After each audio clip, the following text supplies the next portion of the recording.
সুপ্রিয় শিক্ষার্থী বন্ধুরা, আজকে তোমাদের সাথে আমি আলোচনা করব রাজশাহী বিশ্ববিদ্যালয়ের এই ইউনিটের সাবজেক্ট চয়েস। তো আসলে অনেকে আমাকে জানিয়েছো যে ভাই কিভাবে সাবজেক্ট চয়েস দিব, কোন সাবজেক্টটা আগে দিব, কোন সাবজেক্টটা পরে দিব, এই উন্নতে ভুগছো, দুঃখিত মানে সংশয়ে ভুগছো। হ্যাঁ, তো এই আর কি। আজকে আমরা মোটামুটি একটা সিরিয়াল সাজাইছি, এটা আমার একটা ছোট ভাইকে সাজাইছি। তো দেখা যাক কোনটা কখন কোন সাবজেক্টটা কোন কোনটা পরে আগে আসে। দেখো, প্রথমে আমরা আলোচনা করছি আইন বিভাগ নিয়ে। দেখো, রাজশাহী বিশ্ববিদ্যালয় আইন বিভাগ, হ্যাঁ, তোমরা বরাবরই দেখো যে জুডিশিয়ারিতে আর কি বিজিএস এ দেখবা প্রথম, হ্যাঁ, প্রথম হয় এবং মানে খুব খুব সর্বাধিক আর কি প্রতি বছর প্রায় 25 থেকে 30 জন করে জুডিশিয়ারিতে চান্স পায়। জুডিশিয়ারি একটা খুব মানে চমৎকার চমৎকার জব। ধরো বিসিএস এ ধরো নবম গ্রেড থেকে চাকরি শুরু হলো, বিসিএস যারা দেয় তাদের হচ্ছে চাকরি শুরু হয় ষষ্ঠ গ্রেড থেকে। সেই হিসেবে অনেকেই আইন বিভাগে পড়ার ইচ্ছা রাখে। আইন বিভাগে আসলে অনেকের প্যাশন থাকে যে আমি আইন বিভাগেই পড়বো। তো রাজশাহী বিশ্ববিদ্যালয় আইন বিভাগ একটা ঐতিহ্যবাহী বিভাগ। হ্যাঁ, তোমরা চাইলে এখানে সবার আগে, সবাই মূলত তাই করে আর কি, যে সবার আগে আইন বিভাগকে সর্বোপরি রাখে। তারপর দেখো আইন বিভাগের পরে আইন ও ভূমি প্রশাসন। আইন ও ভূমি প্রশাসন, এখান থেকে তুমি চাইলে বিজেএস দিতে পারবা। হ্যাঁ, এখান থেকে চাইলে আইনের যে সকল সুযোগ সুবিধাগুলো আছে তুমি চাইলে এখান থেকেও সেই সুযোগ সুবিধাগুলো পাবে। এরপরে দেখো অর্থনীতি। অর্থনীতি বর্তমান প্রেক্ষাপটে অর্থনীতি এমন একটা সাবজেক্ট, তুমি এখানে শিক্ষা কাটা থাকবে। হ্যাঁ, তোমার এখান থেকে যে কোনো বড় বড় বড় বড় যারা ফার্ম আছে সেগুলোতে তুমি জয়েন করতে পারবে। তো অর্থনীতি খুব একটা ভালো সাবজেক্ট এবং বহির্বিশ্বের একটা ডিমান্ড আছে আর কি। রাষ্ট্রবিজ্ঞান। রাষ্ট্রবিজ্ঞান বাংলাদেশের প্রেক্ষাপটে অনেক অনেক অনেক গুরুত্বপূর্ণ একটা সাবজেক্ট। রাষ্ট্রবিজ্ঞানের হচ্ছে তোমার শিক্ষা ক্যাডার আছে। তো অনেকেই রাষ্ট্রবিজ্ঞানকে অনেক আগে আগিয়ে রাখে আর কি। হ্যাঁ, তো রাষ্ট্রবিজ্ঞান, আমিও অর্থনীতি পরে রাষ্ট্রবিজ্ঞানকে আগিয়ে রাখবো। এরপর দেখো আন্তর্জাতিক সম্পর্ক বিভাগ। আন্তর্জাতিক সম্পর্ক বিভাগ, আচ্ছা তার আগে বলে রাখি অর্থনীতি রাষ্ট্রবিজ্ঞান এগুলোতে বর্তমানে রাষ্ট্রের কোনো সেশনজট নেই। আর আন্তর্জাতিক সম্পর্ক বিভাগ এটা একটা দারুণ একটা সম্ভাবনাময় সাবজেক্ট। বাংলাদেশের সর্বপ্রথম মনে হয় ঢাকা বিশ্ববিদ্যালয় প্রতিষ্ঠিত হয়, এরপর মনে হয় যাবিতে, এরপরে রাবিতে হতে পারে। তো বাংলাদেশে খুব গোটা কয়েকটা বিশ্ববিদ্যালয়ের আন্তর্জাতিক সম্পর্ক আছে। এটা নিয়ে পড়লে তোমার বহির্বিশ্ব সম্পর্কে জানতে পারবে। যে তোমার অনেকে পররাষ্ট্র ক্যাডার হতে চাও, হ্যাঁ, তো আয়ের পড়লে একটা আন্তর্জাতিক সম্পর্ক পড়লে তুমি সেসব বিষয়গুলো সম্পর্কে বিস্তারিত ধারণা পাবা। আরেকটা বলে রাখি যে রাষ্ট্রবিজ্ঞান পড়লে তোমাকে যখন যে কোনো চাকরি বাকরির ক্ষেত্রে তোমাকে সাধারণ জিকে আর কি, জিকেতে তুমি অনেক লাভবান হতে পারবে আর কি রাষ্ট্রবিজ্ঞান পড়লে। আর যাই হোক, আন্তর্জাতিক সম্পর্ক বিভাগ পড়লে তুমি বহির্বিশ্বের রিসার্চের জন্য যেতে পারবা। হ্যাঁ, এই তারপর দেখো লোক প্রশাসন বিভাগ। পাবলিক অ্যাড আমার খুব একটা পছন্দ না হলেও, হ্যাঁ, পছন্দ না বলতে আমি হয়তো বা যদি সুযোগ পেতাম লোক প্রশাসন বা আন্তর্জাতিক সম্পর্ক পড়ে, আমি হয়তো আন্তর্জাতিক সম্পর্ক পড়তাম কিংবা রাষ্ট্রীয় অর্থনীতি পড়তাম। তো লোক প্রশাসনও খুব দারুণ একটা সাবজেক্ট। তো এখান থেকে পড়লেও তুমি ভালো কিছু করতে পারবা। এটাতে হচ্ছে আবার শিক্ষা কাটার নাই, তুমি চাইলে এটা নিতে পারো। আচ্ছা, তারপর দেখো সমাজ বিজ্ঞান। আমার অন্যতম প্রিয় সাবজেক্ট হচ্ছে সমাজ বিজ্ঞান, সোশিওলজি। সোশিওলজিতে তো শিক্ষা ক্যাডার আছে এবং বিভিন্ন এনজিও ফার্ম এগুলোতে চাকরি করার অবাধ সুযোগ আছে। তো সোশিওলজি পড়লে শুধু তুমি পুঁথিগত বিদ্যায় নাই, আর অনেক কিছু শিখতে পারবা, জানতে পারবা। হ্যাঁ, এরপর দেখো বাংলা। বাংলাদেশের প্রেক্ষাপটে তুমি দেখো, তুমি যখন ইন্টারে পড়বা কিংবা অনার্সে পড়বা, সমাজ বিজ্ঞান, তারপর রাষ্ট্রবিজ্ঞান, অর্থনীতি, ধরো কলেজে পড়ো অর্থনীতি থাকে, অনেকে সমাজ বিজ্ঞান থাকে, ঠিক আছে, অনেকে বাংলা থাকে। দেখো বাংলা পড়লে তুমি একটা কি সুবিধা হবে, বাংলাতে ক্যাডার সংখ্যা আছে, শিক্ষা ক্যাডার তো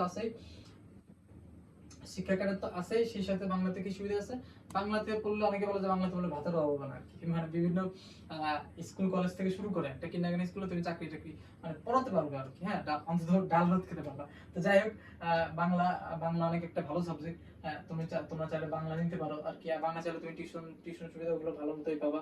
হ্যাঁ, এছাড়া মানে বাংলা স্টুডেন্ট তুমি চাইলে ভালো কিছু করতে পারবো আর কি। হ্যাঁ, তো বাংলা। এরপর দেখো সমাজকর্ম। সমাজকর্মতে অনেক রিসার্চ করতে হয়, অনেক ফিল্ড ওয়ার্ক করতে হয়, ঠিক আছে। সমাজকর্ম খুব ভালো একটা সাবজেক্ট। হ্যাঁ, তুমি বড় বড় এনজিওতে এগুলোতে জব করার সুযোগ পাবা। হ্যাঁ, এরপরে দেখো জাতীয় রাষ্ট্রের সাংবাদিকতা নিয়ে পড়ার ইচ্ছা আছে, হ্যাঁ, তারা গণযোগাযোগের সাংবাদিকতায় ভর্তি হতে পারো। হ্যাঁ, এটিও খুব ভালো সাবজেক্ট। হ্যাঁ, তো যাদের সাংবাদিকতার প্রতি প্যাশন আছে, যারা আমি বড় সাংবাদিক হবো, আমি একটা ভালো কিছু করবো, তো তারা গণযোগাযোগ সাংবাদিকতা পড়তে পারো। আচ্ছা, ইতিহাস দেখো, ইতিহাস নিয়ে পড়লে তোমার জিকেতে চাকরি বাকরির ক্ষেত্রে জিকেতে অনেক সহায়তা করবে আর কি। ইতিহাসের শিক্ষা ক্যাডার আছে। হ্যাঁ, আচ্ছা, গণযোগাযোগ সাংবাদিকতা শিক্ষা ক্যাডার নেই কিন্তু। হ্যাঁ, আচ্ছা দেখো Islamic history and culture Rajshahi বিশ্ববিদ্যালয়ের প্রেক্ষাপটে Islamic history and culture arts faculty কিন্তু অনেক ফার্স্ট একটা ডিপার্টমেন্ট, ওরা 4 বছর আগে অনার্স শেষ করে। হ্যাঁ, আর খুবই ভালো একটা সম্ভাবনাময় একটা সাবজেক্ট। এই সাবজেক্টে পড়লে এই সাবজেক্টের শিক্ষা ক্যাডার আছে, তুমি চাইলেই ভালো কিছু করতে পারবে বিভিন্ন স্কুল কলেজ স্কুল স্কুল দুঃখিত কলেজ, তারপর হচ্ছে শিক্ষাকারী এগুলোতে জয়েন করতে পারবা, নিবন্ধন দিয়ে সেখানে শিক্ষক হিসেবে জয়েন করতে পারবা। এরপর দেখো নৃবিজ্ঞান, অ্যানথ্রোপোলজি। তো নৃবিজ্ঞান, নৃবিজ্ঞান এখানে এখানে চাইলে তুমি ভালো করার সুযোগ আছে। হ্যাঁ, তো আমি ইসলামিক স্টাডিজ এবার নৃবিজ্ঞান রাখবো। হ্যাঁ, তো নৃবিজ্ঞান চাইলে তোমরা নিতে পারো। এরপর দেখো গ্রন্থাগার ব্যবস্থাপনা, লাইব্রেরি ম্যানেজমেন্ট। ঠিক আছে, লাইব্রেরি ম্যানেজমেন্ট এখানেও এখানেও চাইলে তোমরা হচ্ছে লাইব্রেরি ম্যানেজমেন্ট নিতে পারো। আমি আসলে সাবজেক্টে মোটামুটি আর কি একটা ক্রম সাজানোর চেষ্টা করছি। হ্যাঁ, এরপর দেখো দর্শন। তো আমি হচ্ছে গ্রন্থাগার ব্যবস্থাপনা হচ্ছে আমি দর্শনকে একটু আগেই রাখবো।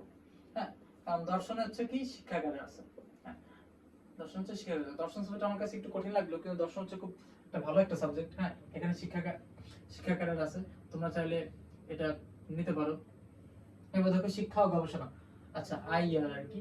তো যারা শিক্ষা গবেষণায় পড়তে চাও তোমরা পড়তে পারো, এখানে শিক্ষা গবেষণাতে তোমার গবেষণার কিছু সুযোগ আছে। হ্যাঁ, এরপর দেখো ফোকলোর। হ্যাঁ, ফোকলোর, হ্যাঁ ফোকলোর এটা হচ্ছে বাংলা সাহিত্যের মতো কিছুটা। হ্যাঁ, তো তোমরা চাইলে ফোকলোরের বিশদভাবে অনেক কিছু আলোচনা করে, আর সেই বিষয়ে ফোকলোর বেশ ভালো আর কি। এরপর দেখো ইসলামিক স্টাডিজ। ইসলামিক স্টাডিজ এরাও খুব ফাস্ট একটা ডিপার্টমেন্ট। হ্যাঁ, ইসলামিক স্টাডিজ যারা হচ্ছে মাদ্রাসা থেকে আসে। হ্যাঁ, তারা তারা তাদের পড়তে আর কি সুবিধা হয়, একটু আরবিতে পড়া আর কি। এই তারপর অ্যারাবিক। হ্যাঁ, অ্যারাবিক এটাও বেশ ভালো। হ্যাঁ, অ্যারাবিক যারা মাদ্রাসা থেকে আসে তাদের জন্য অনেক সুবিধাজনক হয়। হ্যাঁ, এই আর দেখো ফার্সি ভাষা ও সাহিত্য। ফার্সি ভাষা ও সাহিত্য, আচ্ছা ফার্সি ভাষা ও সাহিত্য আসলে স্পেসিফিক কোনো জব কোনো কিছু নেই, তো একটু শেষের দিকে আর কি।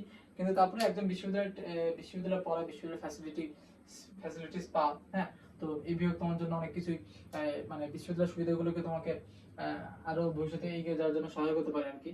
তো এখান থেকে ভালো করার সুযোগ আছে। এরপর দেখো হচ্ছে এই যে ডিজাইন, তারপর হচ্ছে মৃৎশিল্প, ভাস্কর্য, চিত্রকলা, প্রাচ্যকলা। হ্যাঁ, এগুলোতে চারুকলাতে আর কি। তো এগুলোতে হচ্ছে আলাদা করে পরীক্ষা দিতে হয়, আলাদা করে তোমার পরীক্ষা দিতে হয়। সঙ্গীত এবং নাট্যকলার ক্ষেত্রে আলাদা করে পরীক্ষা দিতে হয়। হ্যাঁ, আর উর্দু একটা বিভাগ, সংস্কৃত একটা বিভাগ। তো উর্দু উর্দু সবশেষে উর্দু বা সংস্কৃতি প্রায় কাছাকাছি ধরনের, তবে সংস্কৃত বেশ ভালো। হ্যাঁ, এই আর কি সংস্কৃতি একটু আগে রাখবো, উর্দু একটু পরে রাখবো আর কি। তো যারা সঙ্গীত ও নাট্যকলা তারপর ইচ্ছা আছে, যাদের থিয়েটার, সঙ্গীত ও নাট্যকলা, থিয়েটার পারফরমেন্স স্টাডিজ, তো তোমরা চাইলে এখানে পড়তে পারো। এখানে আলাদা ভর্তি পরীক্ষা দিতে হবে। হ্যাঁ, আলাদা তোমাদের হয়তো বা কিছু ক্রাইটেরিয়া থাকে, সেগুলো পূরণ করে তারপরে এই সঙ্গীত ও নাট্যকলা পড়তে হবে। হ্যাঁ, তো এই ছিল আর কি মোটামুটি খুব ছোট ভাবে আর কি সাবজেক্ট চয়েস। তোমরা চাইলে এভাবে দিতে পারো, এবং তোমাদের পছন্দ অনুযায়ী সাবজেক্ট তোমরা কম বেশি, ধরো তোমার হচ্ছে বাংলা পছন্দ, তুমি সেক্ষেত্রে বাংলা নিয়ে পড়তে চাও, সেটা তুমি আগে সিরিয়াল দিলা। তোমার পছন্দ সাংবাদিকতা নিয়ে পড়তে চাও, পজিশন যাতে আগে থাকে তুমি সেটা আগে নিয়ে আগে সিরিয়াল দিলা। হ্যাঁ, তবে এই যে সাধারণ মানে আর কি যারা এইভাবে আর কি চয়েস দেয়। হ্যাঁ, এটা আর কি। তো 26 থেকে 31 মে হচ্ছে তোমাদের সাবজেক্ট চয়েসের সময় রাজশাহী বিশ্ববিদ্যালয়, এবং প্রথম মেরিট প্রকাশ হবে 16 জুন। তোমার এখন তো মেরিট প্রকাশ হবে সাধারণভাবে একা একা মাইগ্রেশন হয়, অটো মাইগ্রেশন। তো তোমরা লক্ষ্য রাখবে সবসময় ওয়েবসাইটে। তো সবাইকে ধন্যবাদ, ভালো থাকবে, আল্লাহ হাফেজ।